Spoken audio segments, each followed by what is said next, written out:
Bismillahirrahmanirrahim. Assalamualaikum warahmatullahi wabarakatuh. Waalaikumsalam. Perkenalkan, nama saya Arfi Cahaya Junia. Saya sebagai manajer dari Alpha Theta Institute. Selamat datang di Alpha Theta Institute, tempat di mana teknologi bertemu kesadaran diri. Di dunia yang terus bergerak cepat, pengembangan diri bukan lagi pilihan, tapi kebutuhan.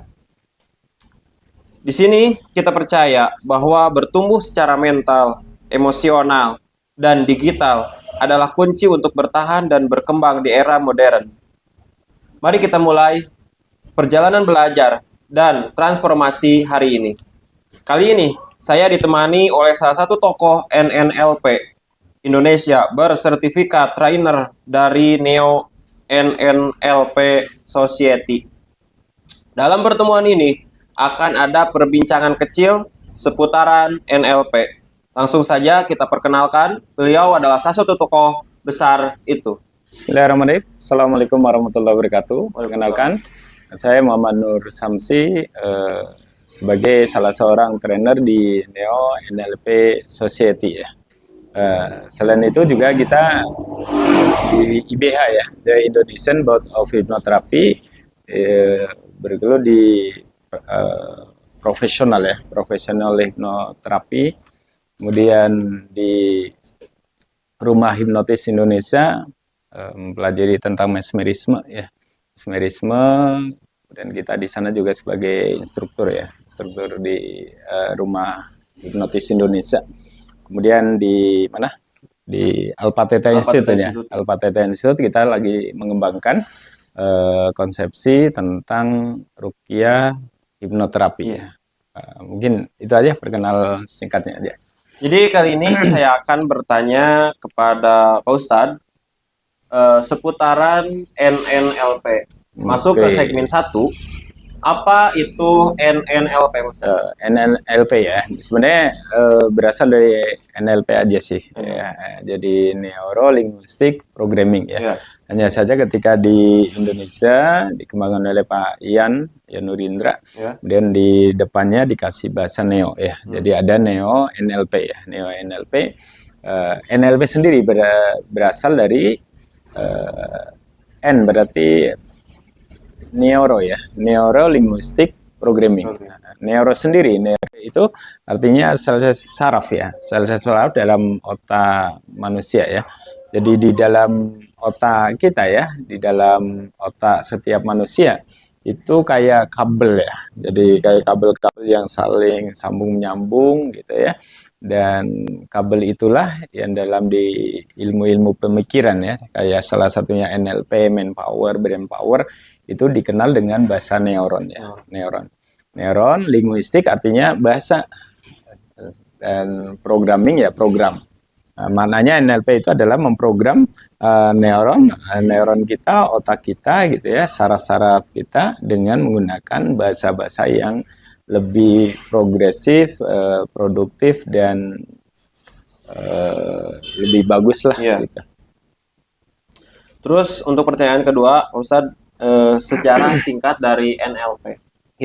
NLP sendiri berkembang atau dikembangkan bahasa lebih tepatnya ya, dikembangkan pada tahun sekitar 1970 ya, 970-an lah, 70-an oleh dua orang ya. Satu seorang profesor bahasa ya, seorang profesor ahli dalam bidang linguistik, ahli dalam bidang bahasa.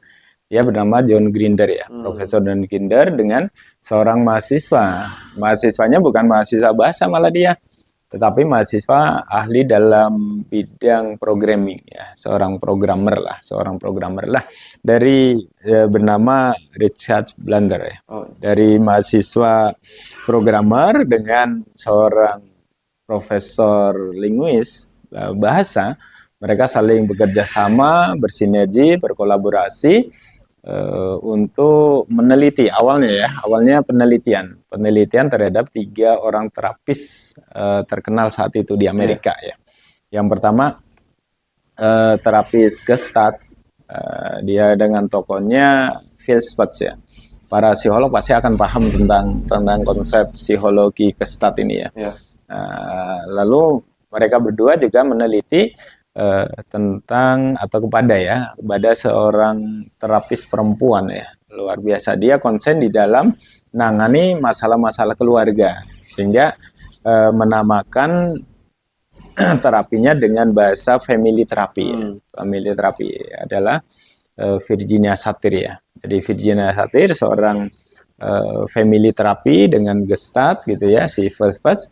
Lalu sama John Ginder, Richard Blender digabung, disusun sebuah konsep teori-teori baru. Akhirnya muncullah apa yang dikenal dengan komunikasi metamodel.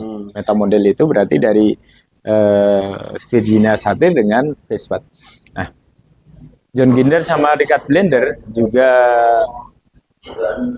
meneliti seorang hipnoterapis modern ya. Jadi seorang hipnoterapis yang terkenal saat itu ya. Beliau adalah Milton Erickson ya, Milton Erickson. Nah, Milton Erickson ini juga yang sama di dunia hipnoterapi ya. Beliau dikenal sebagai bapak hipnoterapi modern. Nah, dari penelitian ke Milton Erickson, John Ginder sama Richard Blender kemudian menyusun sebuah konsep komunikasi bahasa ya yang dikenal dengan Milton Model. Ini aja sebenarnya sejarah awalnya sih. Oh iya. Terus Ustadz, apa sih dari manfaat NLP itu sendiri, Pak? NLP sendiri sebenarnya bermanfaat bagi kehidupan manusia ya. Semua manusia sebenarnya membutuhkan ilmu NLP. Kenapa? Karena sepanjang manusia punya dua unsur aja. Sepanjang manusia punya pikiran, punya otak, punya saraf gitu ya. Yang kedua, sepanjang manusia juga butuh bahasa, butuh komunikasi ya. Ketika manusia butuh komunikasi, dia juga punya bekal saraf, otak di kepalanya. Maka NLP ini sangat dibutuhkan banget ya. Artinya setiap individu, setiap personal itu sebenarnya sangat butuh dengan ilmu ini. Tetapi pada realitas di lapangan NLP dikembangkan dalam berbagai dunia kehidupan. Salah satunya di education ya, di dalam bidang pendidikan ya. NLP for education, artinya NLP dipakai dalam dunia pendidikan. Berarti di sana guru, dosen, kemudian mahasiswa, murid itu butuh dengan ilmu ini. Terus yang kedua, paramedis juga. Paramedis dalam menangani klien. Apalagi dalam sejarahnya kan, NLP dikembangkan dengan penelitian para terapis terkenal saat itu. Sehingga wajar kalau para medis, dalam hal ini para dokter, kemudian perawat, bidan itu sangat-sangat membutuhkan ilmu ini. Dan mereka banyak yang belajar juga dari bidang para medis ya, di dunia medis. Terus para pengusaha gitu ya, para pengusaha atau pelaku usaha juga banyak menggunakan ilmu ini. Terutama mereka untuk memforce diri sendiri gitu ya, kemudian menjaga stage agar pikiran dan perasaannya selalu kondisinya positif, nyaman, tenang gitu. Terus sehingga mereka bisa mengendalikan para bawahan atau karyawannya. Para karyawannya, apalagi juga dikembangkan NLP for selling gitu ya.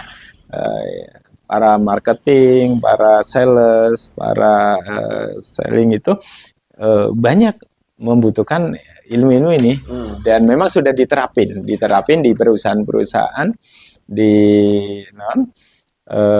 corporate ya, menggunakan ilmu NLP untuk pembinaan para sales untuk meningkatkan daya jual ya, meningkatkan penjualannya lah ya. Kemudian banyak sekali sih. Terutama seandainya para dai kita menggunakan ilmu NLP luar biasa, insya Allah tidak ada perbedaan, tidak ada perpecahan, semuanya saling memahami satu sama lain gitu ya. Jadi memahami kelemahan dalam diri juga keunggulan pada pihak lainnya. Jadi perpecahan kita kan hanya gara-gara itu, merasa diri kelompoknya yang paling benar, kelompoknya yang salah. Nah, insya Allah ketika mempelajari NLP, paradigma itu akan berubah. Terus selanjutnya Pak Ustadz gini, tadi menyinggung tentang pendidikannya. Apakah NLP itu bisa diaplikasikan di dalam dunia pendidikan itu seperti apa contohnya? Saya sendiri selaku pendidik juga ya, pernah ngajar di SMP negeri, kemudian SMP swasta, SMK swasta, kepala SDIT juga ya. Saat itu kita mencoba mempelajari bukunya Bobby De Porter, Quantum Teaching, Quantum Learning gitu ya.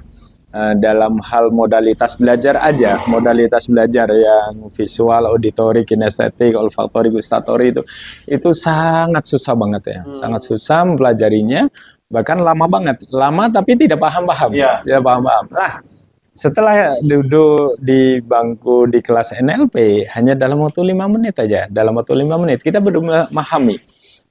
Ternyata untuk kita bisa mengenali siswa kita itu auditori, visual, kinestetik hanya dalam waktu 5 menit aja. Dengan cara apa? Dengan cara mendengarkan apa yang keluar dari lisan murid-murid kita, siswa-siswa kita, gitu ya. Apakah kata-kata kalimat yang pertama kali keluar atau kalimat yang sering kali diucapkan. Dalam NLP disebut primary system dan lead system. Selain mendengarkan apa yang diucapkan sama siswa kita gitu ya, kita juga lihat gerakan bola matanya. Nah, dari lihat gerakan bola mata dan juga kata-kata kalimat yang diucapkan, maka kita bisa memahami si A visual gaya belajarnya, kemudian si B auditori. Kalau di Bobby De Porter menyebutnya modalitas belajar, kalau di dalam NLP disebut representational system ya, sistem representasi ya. Nah, kemudian nggak sama, nanti ketika guru pengen menguasai kelas maka apa yang harus dilakukan? Banyak teori-teori pendidikan gitu ya, tetapi dengan pendekatan NLP ternyata sangat ampuh banget, karena teori lebih kepada pendekatan mental, pendekatan kejiwaan ya. Itu yang disebut dengan rapport building ya, rapport building. Jadi guru menggunakan rapport building pada saat ngajar ya, sehingga guru akan diterima, disukai oleh para siswanya, dan siswa pun akan begitu enjoy menerima pelajaran dari guru, karena sang guru tadi menggunakan rapport building dengan teknik bisa mirroring, matching gitu ya, atau patching and leading ya. Banyak banget teori-teori yang ada di NLP yang bisa dipakai dalam dunia pendidikan. Yang intinya adalah guru bisa menguasai kelas dan siswa pun akan belajar dengan penuh kebahagiaan, semangat. Ya, karena semuanya paham. Semuanya berbasis tentang keilmuan, bukan hanya sekedar menyampaikan pelajaran. Itu sangat menarik ya teman-teman. Jadi kita bisa garis bawahi. Jadi ini lebih ke pengendalian diri ya Pak Ustadz. Ya, dalam bentuk belajar ya. Ketika seorang guru mengajar kepada anak-anak, ataukah seorang dokter ya kepada pasien, atau dalam kehidupan sehari-hari ya Pak Ustadz. Betul sekali. Ya, terus kita lanjut ke segmen kedua. Jadi kita itu Pak Ustadz mau mengadakan pelatihan NLP ya itu Pak Ustadz. Nah, apakah pelatihan itu berbayar atau gimana Pak Ustadz tuh teknisinya? Oke. Kalau standarisasi di Neo NLP ya, Neo NLP Society sendiri ada 3 jenjang ya. 3 jenjang. Yang pertama itu practitioner gitu ya, practitioner. Yang kedua master practitioner, dan yang ketiga itu trainer ya. Trainer artinya siapapun bisa belajar NLP ya. Bisa belajar NLP dan harus mulai dari dasar. Basic di NLP itu dikenal dengan practitioner NLP ya. Kalau trainingnya ya NLP practitioner workshop. Dan itu dilaksanakan selama 2 hari. 2 hari dengan biaya nominal rata-rata nih ya. Rata-rata itu 3,5 juta sih. 3,5 ya. 3.500.000 untuk selama 2 hari tadi. Selama 2 hari hanya khusus untuk mempelajari tingkat basicnya aja, basic atau dasar yang disebut dengan practitioner. Nanti habis dari practitioner terus meningkat menjadi master ya, master practitioner. Setelah master, teman-teman yang mau sangat hobi di dalam public speaking, kemudian di dunia panggung gitu ya, maka bisa melanjutkan untuk ngambil certified trainernya juga sih. Terus Pak Ustadz, nih untuk peserta yang ikut pelatihan NLP itu untuk kalangan apa Ustaz, dari apakah mulai dari 18 ke atas? Ya, Apakah seorang guru hanya khusus guru? Apakah gimana Ustaz? ya, untuk NLP sendiri, sebenarnya semua jenjang sepanjang dia masih bisa mikir aja sih ya, Hmm, masih bisa berpikir karena tidak jaminan usia iya. ya. Jadi ada usia anak masih SMA 17 tahun tapi Tapi dia pemikirannya berpikir. lebih Iya, lebih dewasa iya. daripada orang tua tapi masih anak-anak ya. Hmm, Artinya NLP satu siapapun sebenarnya bisa untuk belajar itu sepanjang iya. tadi ya ada niatan, kemudian mereka punya tujuan yang pasti ya. Memang rata-rata yang belajar ilmu NLP sampai hari ini sih satu memang dari sisi akademisi ya, Akademisi. para dosen, Hmm, kemudian guru, terus mahasiswa banyak kan berhenti di ini sih. Untuk siswa SMA ya mungkin ada ya, cuma jumlahnya tidak terlalu banyak. iya. Kemudian habis itu para medis. Para medis ini yang paling banyak juga. Dokter, Hmm, perawat, bidan, karena mereka menerapkan di dalam profesinya nanti. profesi. Kemudian teman-teman pelaku usaha ya, Iya. usaha dan juga para marketing Para tadi, marketing, kemudian sales gitu. Mereka yang sangat membutuhkan ilmu-ilmu ini. Termasuk di kepolisian juga. Oh, Di kepolisian nanti digunakan untuk bagaimana saat menginterogasi ya, menginterogasi tanpa pressure psikologi iya. ya, apa namanya interogasi tapi dengan menggunakan bahasa-bahasa persuasif ya, Iya. persuasif. Dan terbawa sih, artinya semuanya, semua pihak bisa belajar dan mempelajari ilmu ini ya. Iya. Lanjut Pak Ustadz, kalau saya gabung nih, Ya, oke. saya akan dapat akses apa saja Pak Ustadz? Oke, Anggi. Untuk dapatkan akses satu, pastinya selama kegiatan kita sediakan karena waktu dari pagi sampai sore ya, Iya. waktu sampai sore pasti di sana kita 2 kali coffee break ya, Iya. coffee break 2 kali, kemudian ada lunch gitu, makan siang, lalu nanti nama dimasukin ke web nasional sebagai praktisi lah, praktisi di apa NLP-nya. Iya.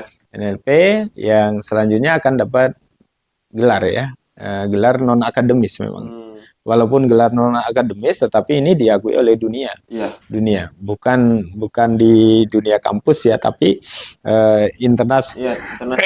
internasional ya, Iya. internasional. Artinya gelar yang pertama kalau di Neo NLP berarti CNNLP ya, Iya. Certified Neo NLP, Iya. practitioner ya, Certified Practitioner Neo NLP. Hmm, Kemudian habis itu baru Certified Masternya, iya. Master ya. Jadi itu yang didapat ya, yang dapat dapat gelar, kemudian dikeluarkan oleh 2 lembaga. Iya. Satu Alpha Theta Institute dan yang kedua dari Neo NLP Society. Itu yang didapatkan oleh teman-teman peserta. Iya. Oke, cukup jelas ya teman-teman. Nanti jikalau teman-teman semuanya berminat untuk mengikuti pelatihan NLP, teman-teman nih langsung saja cek di deskripsi. Nanti saya akan cantumkan di sana pendaftaran ya Pak Ustadz. Siap. Mulai pendaftaran, terus kontak personnya itu akan ada di bawah. Terus Pak Ustadz, ada pesan singkat atau enggak nih buat teman-teman semuanya yang masih bingung gimana caranya upgrade diri kita sendiri? Ya, upgrade diri kita, teman yang berbahagia. Pada dasarnya bahwa di setiap diri manusia itu tidak ada yang murni ya. Iya. Setiap diri kita diakses atau dibentuk oleh lingkungan. Nah, setiap diri kita dibentuk oleh lingkungan di sekitar kita. Terus apa? Lingkungan kita nanti diakses oleh panca indera kita, representational system tadi ya. Mulai dari mata kita melihat sesuatu, kemudian telinga kita mendengar, kemudian tangan kita merasakan gitu ya. Apapun yang diakses oleh panca indera kita, panca indera kita itu diterima oleh neuron kita, masuk ke otak gitu, masuk ke otak. Setelah di otak akan diproses oleh namanya filter neurologi dulu. Setelah difilter oleh filter neurologi, masuk ke dalam lagi, lalu dapatkan filter lagi. Ada namanya filter linguistik. Nah, dari filter linguistik itu keluarlah apa yang disebut dengan speak, apa yang kita ucapkan, beliefment, keyakinan kita, perspektif, paradigma, bahkan kepada action perbuatan kita. Jadi semuanya tergantung itu. lingkungannya sama-sama. Misalnya kayak gini, dua orang yang berbeda kemudian melihat satu lingkungan yang sama, terkadang actionnya akan berbeda juga ya, karena tergantung dari di dalam dirinya ya. Dan disitulah pentingnya NLP. Jadi NLP kita sangat memahami segala sesuatu tergantung dalam diri kita sendiri. Cara memproses informasi, kemudian cara memfilternya ya, lalu cara mensikapinya. Dan orang-orang NLP biasanya sangat bijak banget ya. Sangat bijak karena mereka berdasarkan sebuah pengetahuan. Ada sebuah cerita kecil ya. Misal sebagai penutup. Jadi saat itu kita di Bandung kajiannya setelah belajar NLP sampai tingkat certified trainer gitu ya, kita ngambil juga mesmerisme di certified instruktur rumah hipnotis Indonesia. Nah, saat kita pelatihan di mesmerisme hanya ada empat orang. Satu saya pribadi agama Islam, Muslim. Kemudian ada teman dari Bandung, dia agama Katolik gitu ya. Ada yang dari Cina di Purwokerto, dia Protestan. Lalu yang ada dari Bali, dari Menteri Keuangan saat itu dari Bali, agamanya Hindu. Bayangin aja. Jadi satu tempat, satu ilmu, 4 peserta, 4 agama. Nah, waktu itu sama master saya Pak Aris Sutiono ya. Kemudian kita disuruh maju karena waktu itu trainer kan. Lalu disuruh maju, kemudian ada bahasa waktu itu inna dina indallahil Islam. Bahasanya sesungguhnya hanya agama Islam yang diterima oleh Allah Subhanahu wa taala. Kan gitu ya. Nah, lalu ada semacam pertanyaan. Kalau begitu agama teman-temanmu yang ini berarti salah. Buddha, Hindu, terus Katolik, Protestan salah gitu kan gitu ya. Nah, kalau kita yang belum belajar NLP mungkin akan terjebak dalam pertanyaan itu karena terbiasa hitam di atas putih. Nah, terus saya jawab gimana waktu itu? Saya bilang tidak. Agama teman-teman saya tidak salah sesuai dengan keyakinan. Sesuai dengan keyakinan masing-masing kan gitu ya. Bukan saya membenarkan agama yang lain gitu ya, tapi agama mereka benar. Agama mereka benar sesuai dengan keyakinan masing-masing. Nah, disitulah cara kita bijak dalam menghadapi sesuatu sikap, dan semuanya akhirnya tertawa, tersenyum gitu ya. Karena sesuatu pertanyaan sangat sensitif ya, tentang keimanan, akidah gitu ya. Tapi dijawab dengan penuh kebijakan, dan alhamdulillah semuanya memahami itu. Itu salah satu manfaat ketika kita belajar NLP ya. Bukan berarti orang bunglon, bukan berarti kita orang yang tidak punya prinsip ya. Tetapi orang NLP orang yang bisa menempatkan dirinya supaya bisa diterima di berbagai kalangan. Itulah. Jadi lebih ke pengendalian diri ya, Ustaz. Jadi yang di luar diri kita itu bukan kendali diri kita. Betul. Itu kalau di NLP namanya yang tadi yang kita lakukan behavioral flexibility ya. Jadi perilaku kita yang fleksibel, Ini kayak ini Pak Ustadz, saya pernah mempelajari tentang filsafat stoikisme. Jadi ini percis Pak Ustadz. Kalau di filsafat stoikisme itu kendalikan apa yang bisa kita kendalikan, jadi diri kita sendiri. Yang di luar itu lepaskan, jadi gitu Pak Ustadz. Benar. Nah, di NLP itu, jadi kuncinya hanya dari dalam diri kita. Ketika kita positif, maka hal-hal negatif kita sikapi dengan positif. Tapi ketika kita negatif, maka hal-hal positif pun akan kita sikapi dengan negatif. Nah, jadi intinya adalah negatif positifnya sesuatu itu bukan pada sesuatu itu sendiri, tapi tergantung dari kita. Ketika kita positif, orang positif, insya Allah masalah disikapi positif, penyakit disikapi positif, kekurangan positif kan gitu ya. Tapi kalau kita negatif, maka apapun jadi negatif. Subhanallah, itu sih. Luar biasa. Oke, terima kasih Pak Ustadz. Mungkin cukup sekian. Mana ya? Jadi kalau teman-teman tertarik belajar NLP atau untuk pengembangan diri kita sendiri, atau pengen gabung NLP Society, langsung cek link di deskripsi di bawah ini. Dan jangan lupa untuk di like, komen, dan subscribe agar teman-teman semuanya mendapatkan notifikasi dari video terbaru kita. Terima kasih. Wassalamualaikum warahmatullahi wabarakatuh. Waalaikumsalam warahmatullahi wabarakatuh.